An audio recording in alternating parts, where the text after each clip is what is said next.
Ocarina of Time, but Link is a pacifist. Sort of. This came from one question I had late one night before I went to bed.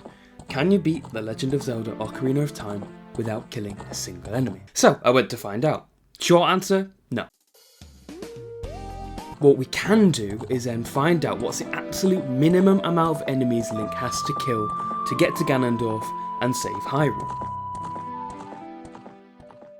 So, the rules for this video. Link cannot kill an enemy unless he absolutely has to, whether that's for an item or a key, or to get to a different room to progress. Link is allowed to strike an enemy as long as it doesn't hurt them. If an enemy turns red as it's hit, Link might as well have killed them, and I would count it as such. Link must obtain all spiritual stones and medallions in order to access Ganon's tower. And finally, absolutely no glitches in this run, because otherwise you could just skip straight to the end of the game from Gohma's boss room. Which I could totally do, and I'm definitely good at glitches. I can 100% totally do them. I could if I wanted to, guys, please believe me. So, with the rules in place, I create a new save file. That's funny. And let's get started. The journey begins, as always, with boring dialogue. Once that's over, Link gets the worst alarm clock ever. Finally, I gain control of Link. I tried to see the Deku Tree, but Mido stops me.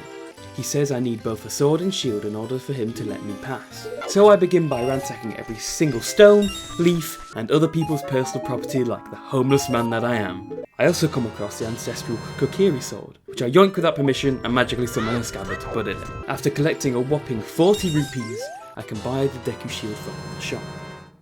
While I'm there, I also buy a single Deku stick for reasons I'll explain in just a bit. I return to Mido and he lets me through. The Deku Tree tells me there's something wrong with him and that I need to fix it. In order to do that, I need to get into his mouth. So trustworthy. Don't eat me, please. And so, without being eaten alive, I enter the first dungeon.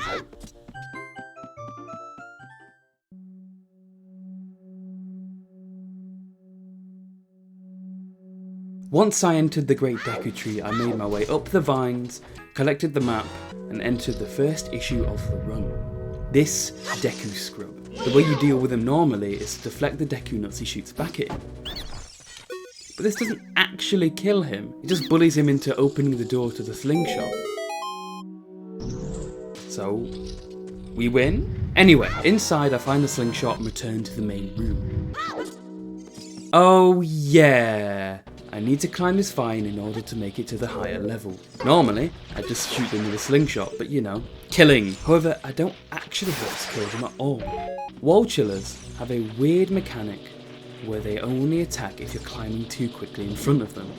If you're careful and take your time, you can get past them without any issues. So, moving on. Third floor only really has a compass to get, so now what? Now, we need to jump off one of these platforms in order to break a cobweb at the bottom floor to make it to the next part of the dungeon. So, that's pretty easy so far. Wrong! We have this guy, the Skull Chiller. These guys are invincible to all damage except for when they turn around. Their back has no protection, and so we're supposed to hit them to kill them. But, oh yeah! Is this it already? Do we have to kill so soon? I was hoping to clear this pace with only Gohma on my conscience, but do I have to kill this guy too? Nope! If we hit the protected part of his body, we can make him shake back and forth, giving me just enough wiggle room to roll past him and make the jump. Trust me, this trick comes up a lot in this run. Nintendo loved these guys. Now, on the bottom level, I step on a switch which turns this torch on, and this is why I brought the Deku stick. Otherwise, I'd have to have killed a Deku Baba to get one. I use a stick to burn this cobweb. And from there, there's nothing much to write home about on the bottom level. I bully another Deku Scrub who snitches a password to the boss room. I have another close call with a Sculpture and this block puzzle, just barely hanging on to the higher ledge, making it past him. I avoid every other enemy on this floor and use the stick again to burn this cobweb and then this cobweb. And then finesse my way through these Deku Scrubs using the password I got before, and that leads us to Gohma. I defeat Gohma, and that means the Deku Tree can be completed without killing a single normal enemy. Good for him! He's dead.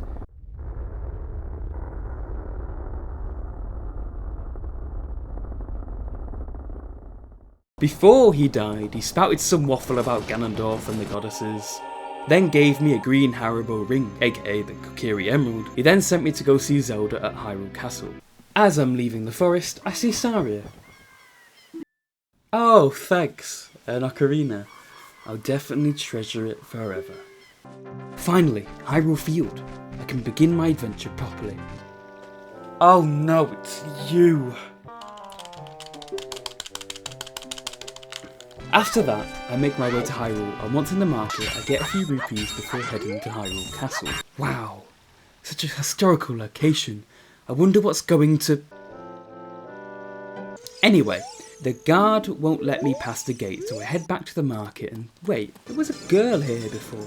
Did she follow me? She did. Her name is Malin, and she's waiting for her dad to come back from the castle. She reckons he's fallen asleep and gives me an egg to wake him up with. I climb up these vines and sneak into the castle where I find the main man himself and marry Talon. Yeah, it's Talon. Oh my goodness, no, I don't need to see that. No, put it away. Put it away. I wake him up with the egg and he runs home, allowing me to move these boxes and get into the castle. From there, I sneak by Zelda's totally elite guard and make it into her courtyard. She talks more backstory and lore, which I'm not going to get into, and if you're watching this video, you probably know it anyway, so there's no point. Just in case, here's the link. She gives me her autograph to give to the guard at the foot of Death Mountain. Impa then teaches me an absolute bop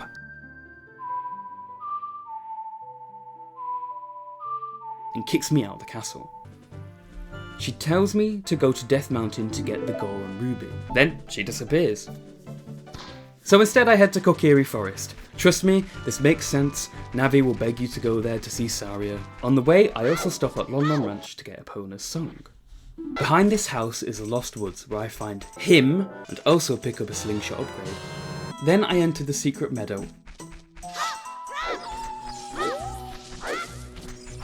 Oh boy, this guy. There is no way around him without glitches, and so this is the second kill of the journey. Stupid wolf! I make my way through the maze and meet Saria. She teaches me Saria's song.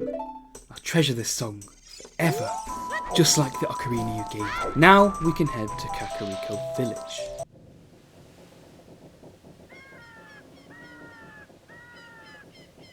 When I arrived, it was night time, so I went to the graveyard to get the Sun Song.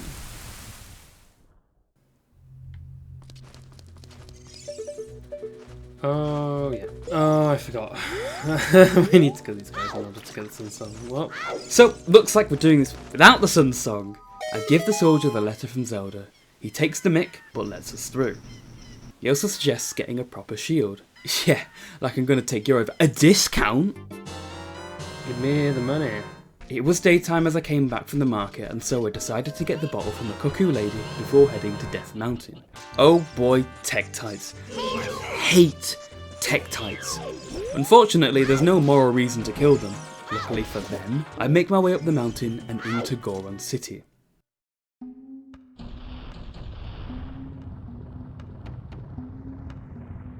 Once in Goron City, a Goron tells me they're starving because they can't eat the rocks in Dodongo's cavern. It's not like the entire mountain is made out of rocks, that'd be a good idea. Darunia, the chief, has also locked himself away waiting for the royal family's messenger. Now, I may not be a messenger, but I can play a mean pipe. This gets him to open the door and he explains that he's annoyed because of what's happening in Dodongo's cavern. Don't worry, I got this. I love this dance. I love this dance that he does. Look at him boogie down. Someone needs to whip this out at a wedding. Now that he's calmed down, he gives me the power bracelet and says he's only going to give me the Goron Ruby if I can fix what's happening in Dodongo's cavern. I head outside and make the best trick shot in history, giving me access to Dodongo's cavern.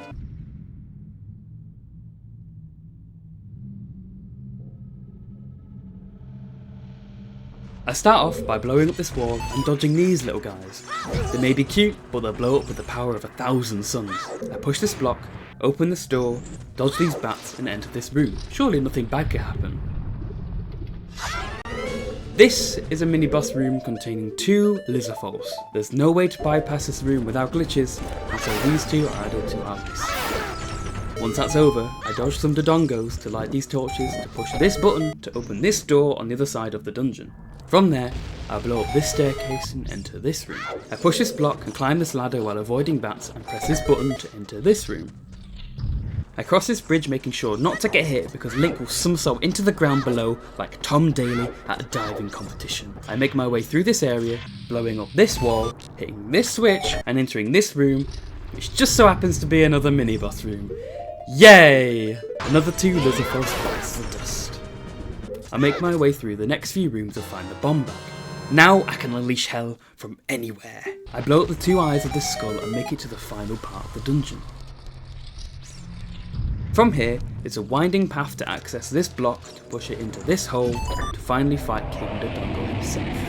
I deal with him and add him to our kill count. Darunia rewards me with the Goron Ruby and also possibly therapy. He also recommends I see the Great Fairy at the top. And so I make my way there. I blow up these rocks and dodge the volcano erupting. I then climb up this cliff face and avoid annoying the Vulturellas, finally making it to the fairy fountain. She gives me magic. When I come back out, the owl finally does something useful. He gives me a lift. Literally. From there, I make my way to Zoro's domain. Once in Zoro's domain, What? I just saw you! After he goes away, I blow up this wall and grab 2 beans from this guy. I plant one of them and then totally plant the other one later in the story. I totally don't forget about it. And head up to this waterfall. I play Zelda's Lullaby, which apparently opens a waterfall like in The Incredibles.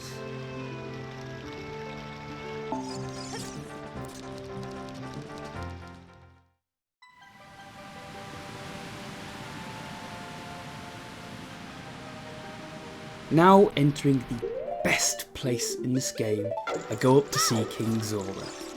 He doesn't know where his daughter is. Model father. Not sure why that's my problem, so I play a game with this guy. After beating it, I quickly grab a fish and put it in my bottle and I go back up to talk to him. He gives me the Zora scale. Basically now I can dive for a little bit longer than before. I dive into this weird tunnel thing and come out at Lake Hylia. I grab this bottle with a note in it. I return to King Zora and show him the bottle.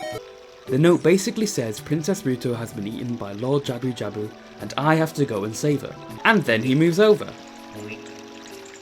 And then he moves over. He moves over.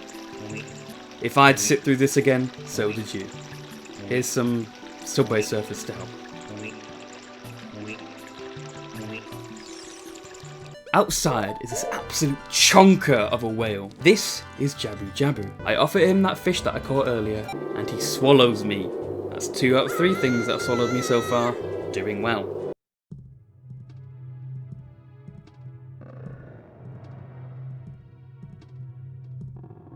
Jabu Jabu starts off relatively easy.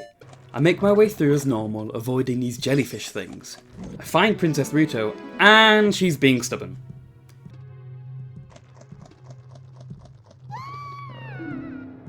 She jumps down a hole to escape me, and I follow her. She's lost the Zora Sapphire. Don't know how, but then again I lose my keys to the house every single day. I now have to carry her. Yay, manual labour! I'm doing YouTube to precisely avoid this. I carry her through this room trying to avoid these bubbles. My goodness. What? No. This does not count. I will not count it. That bubble walked into me. Anyway, I make it across this room, enter this door, dodge this Octorok like a pro, and make it back to the room we were originally in. Great! I head to the other side of the room and come across this 3-way path. I follow the right side of the path, and after pressing this switch I enter this room. This room has 4 stingers in it, and unfortunately for me, they need to be killed. That's because when they die, they give me the boomerang.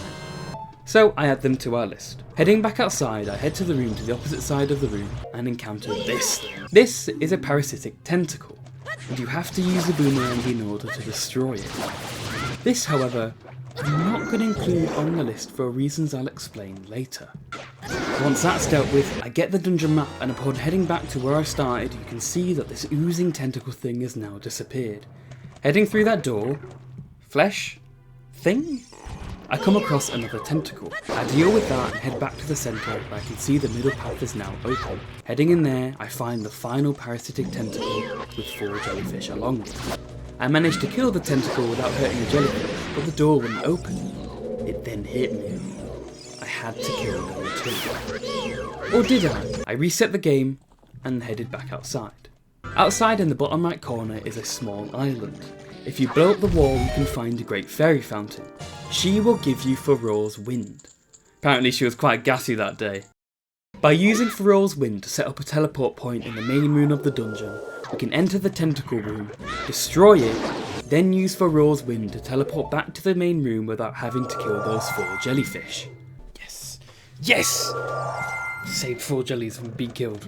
I then grab Ruto and jump down this hole that was blocked before. We enter this room and Ruto sees the sapphire. I throw her up there and she collects it. She then gets kidnapped and replaced by this guy. This is Big Octo, the mini boss of the dungeon, and so I have no choice but to kill him. I make my way up the platform and through the last few rooms of the dungeon. I use Link's weight to put down this platform and then grab a box to weigh down the switch in front of this door. In the next room I climb these vines and use the boomerang to hit this switch, giving me access to the boss room. This is Baronade, my least favourite of the 3 child bosses. I believe, however, that it is connected to those parasitic tentacles from earlier. You can see that it's been connected to Jabby Jabby from 3 tentacles latching into the ceiling. This is why I didn't count them as a kill, because I believe personally that they are part of Baronade.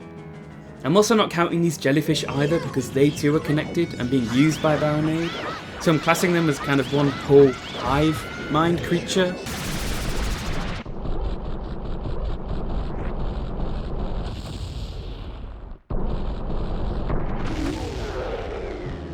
With it defeated, Princess Ruto gets a bit too close for comfort for a kid's game and then gives me the Zora Sapphire. Finally, with the 3 stones, I head to Hyrule Castle. Unfortunately, before I can reach Zelda, the castle is attacked by Ganondorf. Zelda runs away, throwing the Ocarina of Time at me. Ganondorf then shoots me. After surviving that, I dive into the water to get the Ocarina, and a Force Echo of Zelda teaches me the Song of Time. I then threw the Fairy Ocarina away and headed into Hyrule Market. Before going to the Temple of Time and getting the Master Sword, I quickly stopped off at Hyrule Castle to blow up this rock to get into another great fairy fountain to get Din's Fire. Finally, I entered the Temple of Time.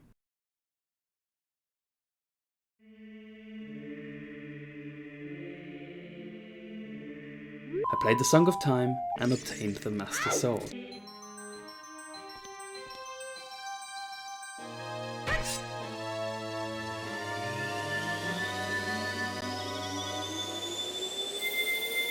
I then aged 7 years, having a midlife crisis. Rauru tells me I need to collect and awaken the 5 sages in order to defeat Ganondorf, and that also he's taken over the Sacred Realm. Cool, can do. As I leave, a guy called Sheik tells me where to find each sage. He also says in order to find the first one I have to head to Kakariko village to get an item to access the forest temple. Apparently 7 years passing is also enough for me to fix icons on my screen. Heading outside, wow. Things have really gone downhill.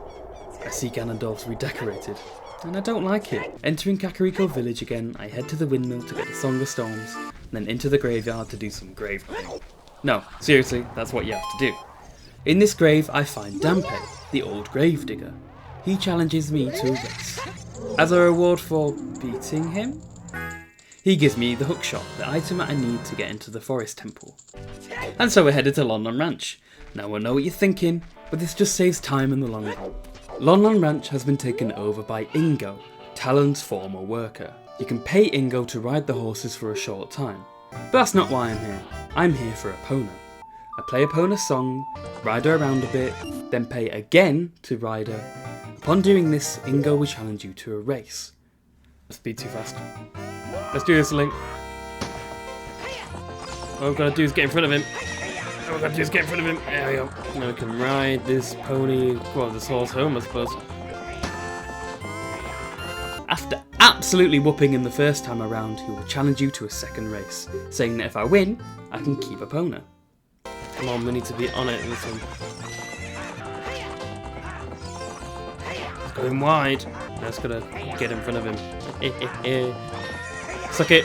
We got this. Then wiping the floor with him the second time, he sticks to his word but won't let me leave the ranch. Oh no, what could I possibly do? I'm out. Now I headed to Kokiri Forest. Kokiri Forest has been overrun with monsters. Unluckily for me, because I can't kill them, I made my way to the secret meadow. On my way through the Lost Woods, Mido stops me. I have to play Saria's song in order for him to let me pass. Upon entering the meadow, something is different from the last time I was here. There's now these guys patrolling. These are moblins. They go up and down the maze, and if they see you, well, I'll just show you. Oh my goodness! Oh, jeez! I didn't expect him to turn around. After sneaking past him, we come across one with a club, which I masterfully dodge. Outside the temple, Sheik shows up again and teaches me the minuet of forest. After that, I can use the hookshot to reach this log and enter the forest temple. Okay, when did he fall through the floor? Once in the forest temple, I dodge these wolves, whack this sculpture, and watch as 4 ghosts steal fire for some reason. I try to avoid fighting the 2 Stoutfolks at the beginning, seeing if I can beat the dungeon without the key in that room. I play through the temple as normal, hitting another sculpture, pulling these 2 blocks around, only to realise I need another key for this door. I find said key on the other side of the dungeon, behind the Song of Time block, and up these vines. Unfortunately, the game won't let me through without killing this bubble. Yes, that's their name. And so they're added to our total. Then I get the dungeon map and gain access to this balcony. Just barely scraping by, I hook onto this target, drain the well, and grab the key inside it. I head back to the door through this winding corridor. Here's where I realised I actually do need that key, and so unfortunately those 2 Stoutfolks have to die. I travel all the way back to that door, open it up, go down the staircase and into the middle of the room where I have to fight another 3 Stoutfolks to get the fairy bow, the item of this dungeon.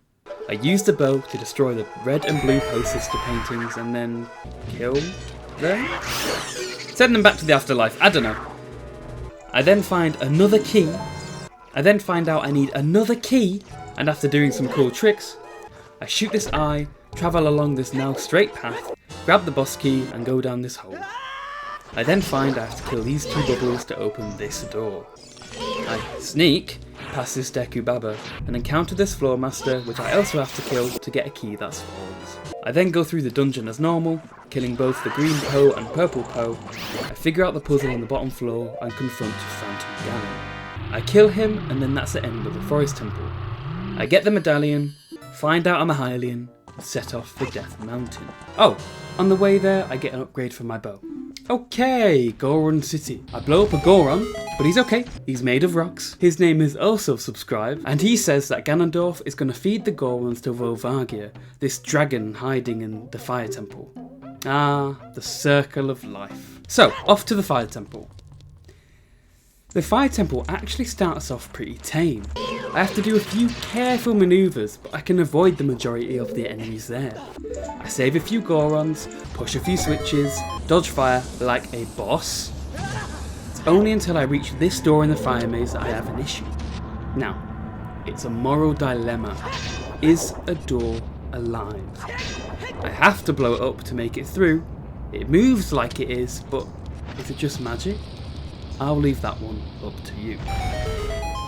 Anyway, past this door I have to kill this flare dancer. That's what they're called. I get the Mechaton hammer, save this Goron who's like, there's a secret door at the entrance, but you can't just blow it up. Oh yeah? Yeah, you can't. You have to use the hammer. However, it's all a trap because inside is 4 torch slugs and 3 keys that need to be killed. Fire Temple, we're doing so well! Then past that room is more Phantom Furniture, which honestly I just ran away from. And oh god, not you again! Yep, another flare dancer. They're dancing in the flare heaven. After that, I get the boss key and defeat Volvagia using totally valid strategies.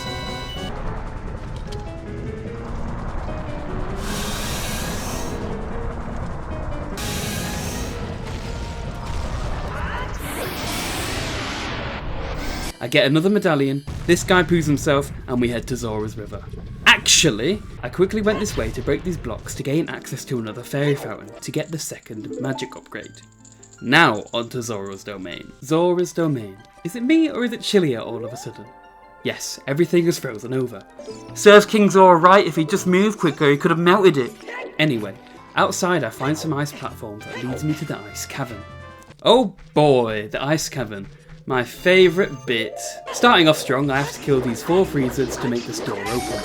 I can then make it through the rest of the cavern pretty easily.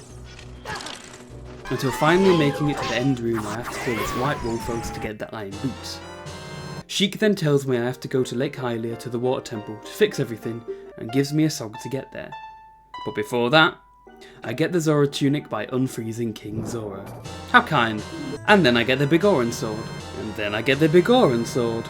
And then I get the big orange sword. Finally! I head to Lake Hyrule, use the iron boots and Zora tunic and hookshot this target to make it into the water temple. In the water temple, I find my long lost lover, Princess Ruta. She's here to save everyone and needs my help. Now, I don't love the water temple's gimmick, but it's not that bad if you know what you're doing. I drain the water and enter this room on the bottom. I killed these 3 shell blades to get a key, and I'm gonna need every single key in here, so that sucks. I find another key in this whirlpool room while avoiding 2 more enemies and make my way to the middle of the temple. I enter the room and heighten the water level, and then travel back down to the hole underneath this block that moves. Underneath is a singular room with a switch. This switch unleashes 2 shell blades and 5 spikes, which need to be killed to unlock this other hole in the wall so I can get this key. I grab the compass without issue and head into this room. I have to narrowly avoid this Tektite to make it upstairs to change the water level again. I'm not gonna lie, Tektites were the real villain of this run. I pull this block into place and then head across the room to where Dark Link is. I deal with even more annoying Tektites, and then this happens. If we can get him to, like, yeah, do that. And then go over. It should be a grace. I remember tunic and all. So I'm doing this without the Zora tunic and the Hylian shield. I absolutely demolish Dark Link with my big sword and get the long shot.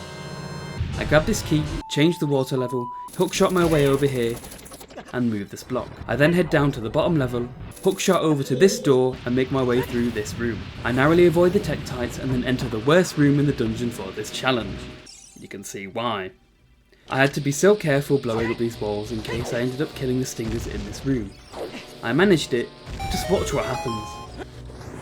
This is brutal. This is brutal. Oh, Link, why did you fall in? Why did you fall in? Get in there, boy. Losing so much health. I'm actually going to push it from this side, so guys, can you move?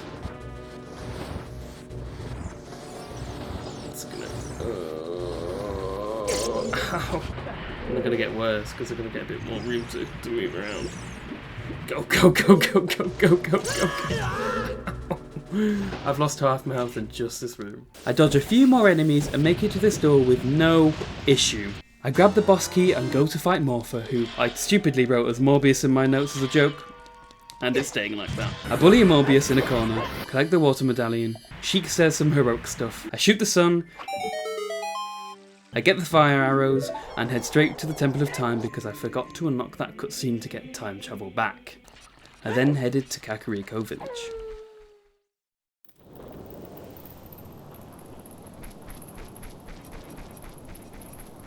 Everything's on fire. Me and Sheik get beat up by a nerd using God mode. Sheik then gives me a song to enter the Shadow Temple where the nerd has gone. And of course, we must pursue him. But of course, I need the Eye of Truth in order to see invisible things. Well, get it? I need to kill this dead hand in order to get it. So it looks like we're doing this without the Lens of Truth as well. I play the song. Oh, I also bought another shield while I was back in time. Light these candles and enter the Shadow Temple. The Shadow Temple started off well. Always do that song. No!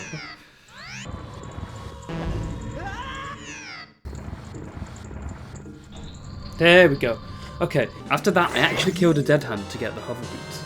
Moving on, my next challenge was getting past so many sculptures. I dodged this bubble on Stalfos and just barely collected all of these silver coins to open this door.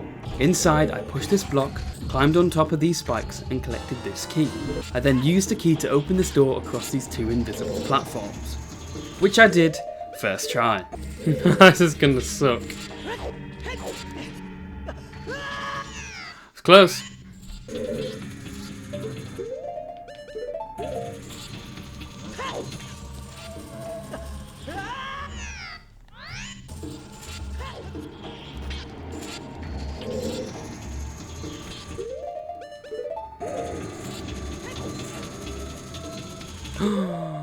Did it? Oh my goodness. Go, go, go, Link, go, go, go.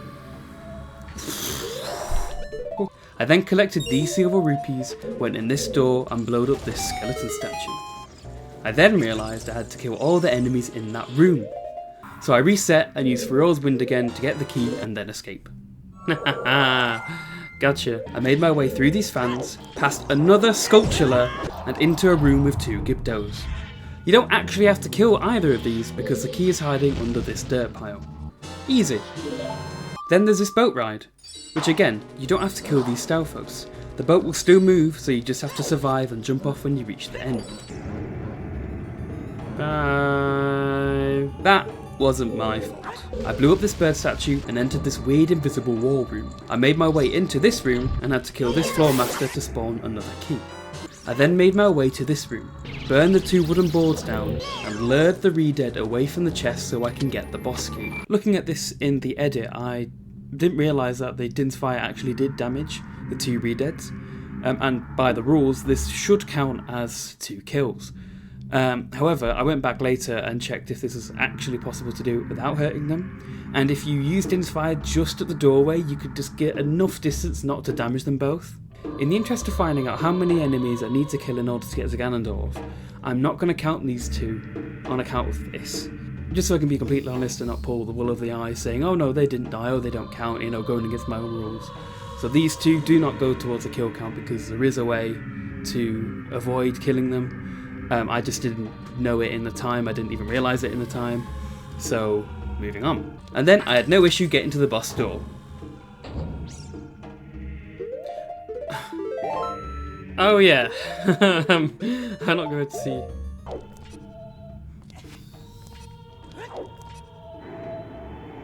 Okay, yeah, we're kind of going off a feeling here. There's definitely something here. I'm pretty sure there's something in this direction, right? Okay.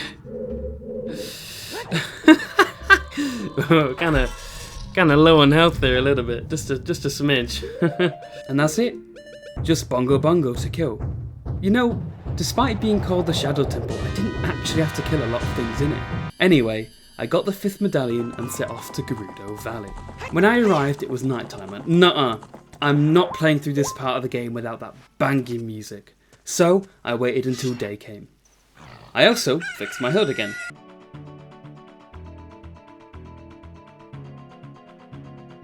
I don't actually have to kill anyone in the fortress.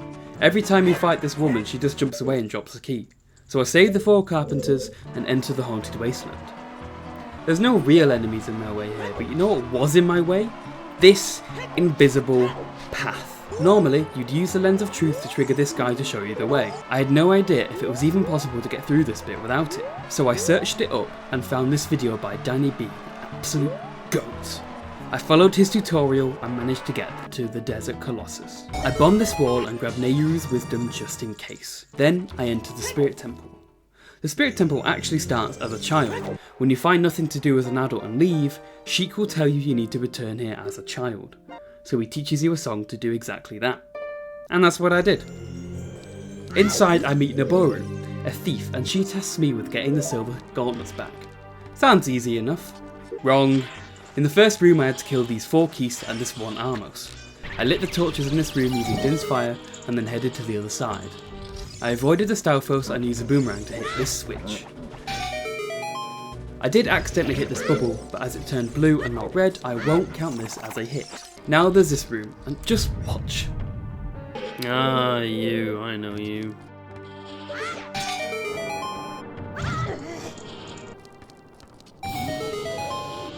Oh, whoops, I accidentally walked him into that fire. I was just going to check him while I was over there. Oh, guys, you gotta believe me. This is totally by accident. He didn't have to walk into that fire, so I'm not counting it. You can rage at me if you want. Anyway, I collect this key, and head back to the main room. I opened this door and then narrowly avoided these 2 sculptures on this wall. Then I had to avoid blowing up 2 more sculptures with a bomb tube to blow up this hole in the wall. I entered the main room of the dungeon, placed this Armos on the switch, collect the dungeon map, and headed upstairs. This room started out easy. I moved the block and collected every single silver coin except one, which is hiding behind this BMOS. I thought to myself, oh, I only need it to light the torch, so I'll just use Din's fire to light one torch and then use a Deku stick to light the rest.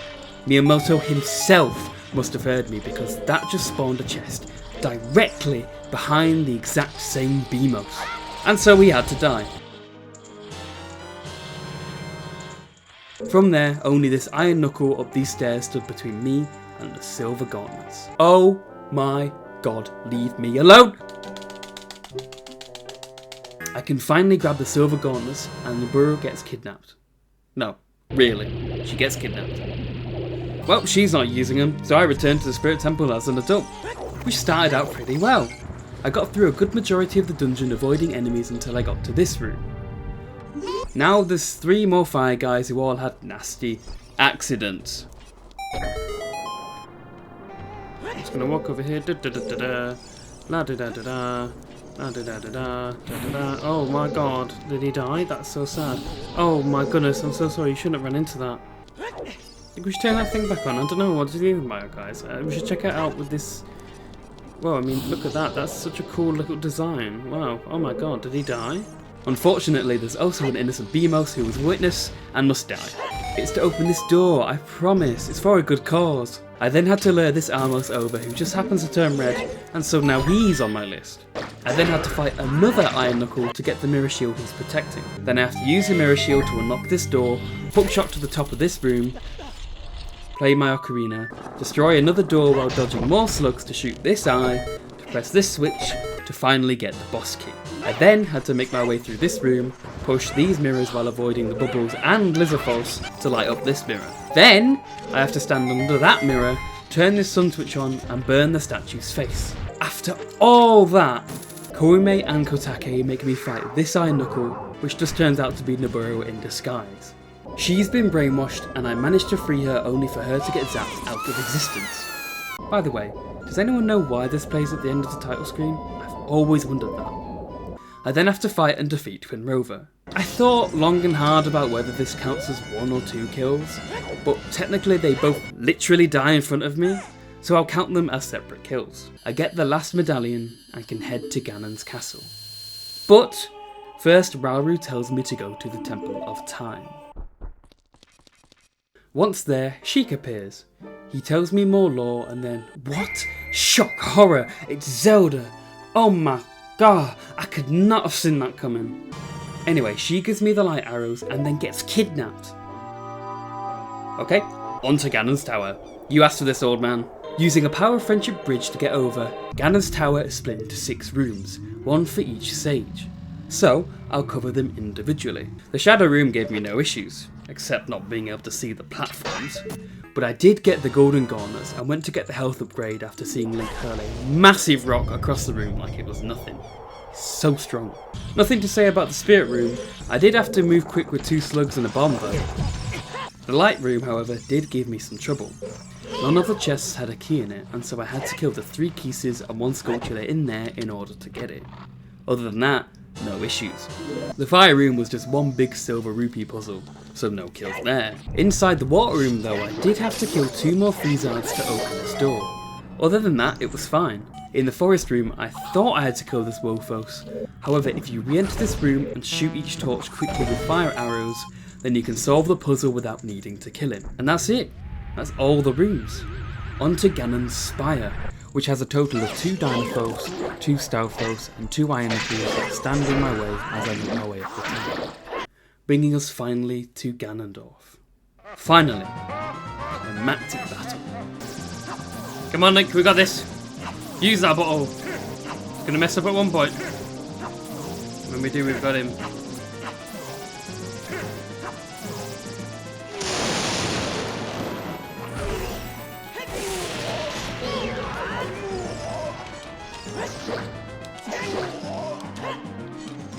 We're going again. Unfortunately, I can't bottle this away. And I messed it up anyway. Oh my goodness.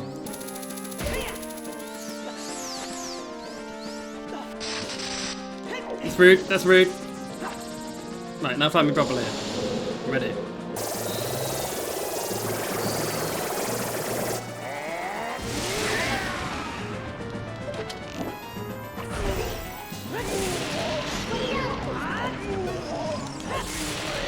There we go.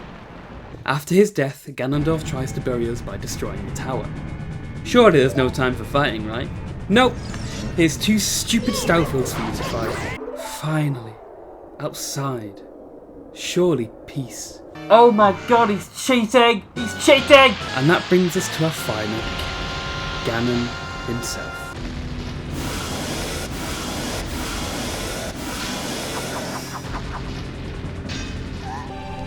And switch sword. Hey Ganon, look, I got a bigger sword.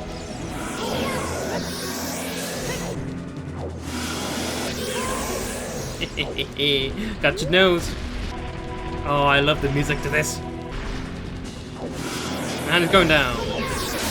There it is.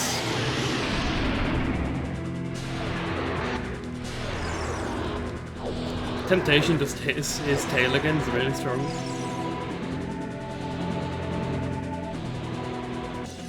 By the way, the cheap early hit.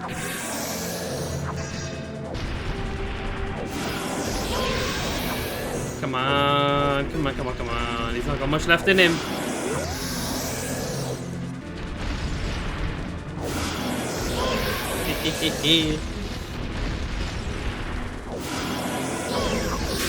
There it is. Final stand. Look how shiny that sword is. Look at it. Sacred power and everything. Let's do this.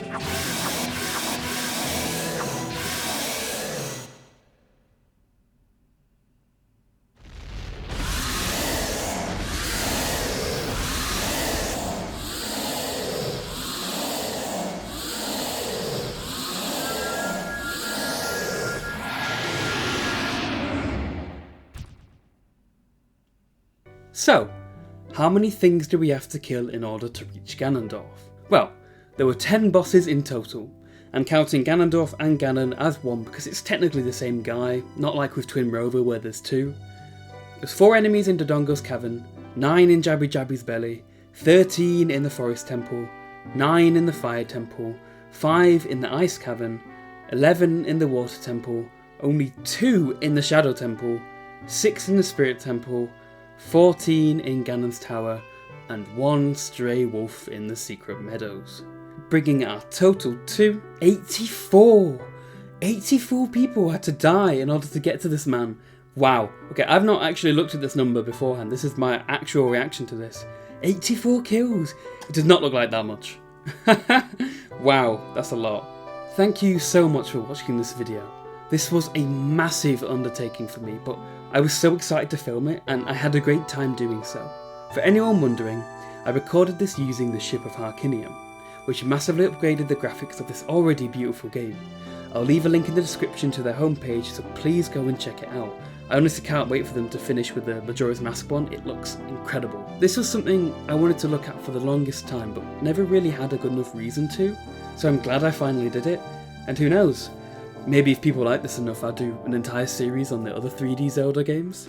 Hint hint. Anyway, with that, I hope you enjoyed the video, and I'll see you guys in the next one. Oh yeah, Ganondorf wants you to subscribe. Okay.